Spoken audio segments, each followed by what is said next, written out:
7 अक्टूबर 2023 को हमास ने इजराइल पर अभी तक का सबसे बड़ा और ऐतिहासिक हमला किया था और इस हमले के बाद इजरायली सेना ने गाजा पर चढ़ाई कर दी थी।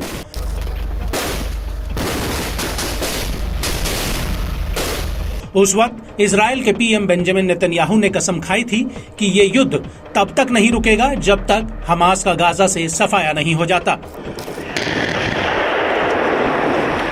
लेकिन इतना वक्त होने के बावजूद इजरायली सेना गाजा से हमास का सफाया नहीं कर पाई और अब गाजा के रफा शहर पर भी इजराइल ने हमला कर दिया है।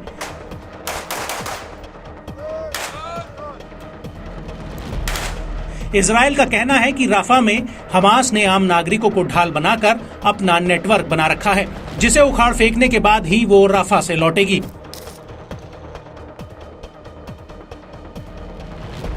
लेकिन अब इस पूरे घटनाक्रम में अमेरिका से इजराइल की आलोचना हो रही है।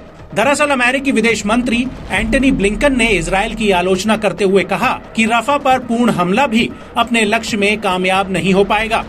ब्लिंकन का कहना है कि इजराइल के पास हमास का खात्मा करने के लिए कोई ठोस रणनीति नहीं है। एक अमेरिकी न्यूज चैनल को दिए इंटरव्यू में ब्लिंकन ने कहा कि इजराइल संभावित रूप से हमास के बचे हुए कई लड़ाकों के साथ विद्रोह का उत्तराधिकारी बनने की राह पर है, या यदि वो इसे छोड़ता है तो अराजकता से भरी एक जगह को हमास शायद उसे फिर से भर देगा। ब्लिंकन ने आगे कहा कि अगर इजराइल जाता है और रफा में भारी कार्रवाई करता है तो उसके बावजूद वहां पर हमास के हजारों लड़ाके बच जाएंगे। हमने ये देखा है कि उत्तर के जिस इलाके में इजराइल ने हमास का सफाया किया था, यहाँ तक कि खान यूनिस शहर में हमास दोबारा से वापसी कर रहा है।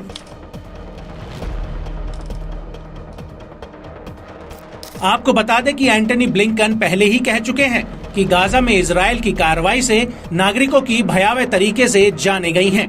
ब्लिंकन ने इस बात का भी उल्लेख किया है कि बाइडेन प्रशासन ने इजराइल को जो हथियार भेजे थे, उन हथियारों से संभावित रूप से अंतर्राष्ट्रीय मानवीय कानूनों का उल्लंघन भी हुआ है। और यही वजह है कि अमेरिका इजराइल पर गाजा को लेकर एक ठोस रणनीति बनाने का दबाव डाल रहा है। खुद एंटनी ब्लिंकन कह रहे हैं कि राफा में हमले पर ध्यान केंद्रित करने के बजाय इजराइल को युद्ध के बाद की एक विश्वसनीय रणनीति पेश करनी चाहिए और इसी वजह से अब इजराइल और अमेरिका के बीच राफा पर हमले को लेकर मतभेद पैदा होते जा रहे हैं और अमेरिका ने इजराइल को हथियारों की सप्लाई अस्थायी रूप से रोक दी है। यहाँ तक कि अमेरिकी राष्ट्रपति जो बाइडेन ने इजराइल से इशारों में कह दिया है कि अब वो गाजा से अपनी सेना वापस बुला ले, लेकिन इसके बावजूद इजराइल ने दो टूक कह दिया है कि वो रफा में हमास की बची हुई बटालियनों का सफाया करके ही वापस लौटेगा।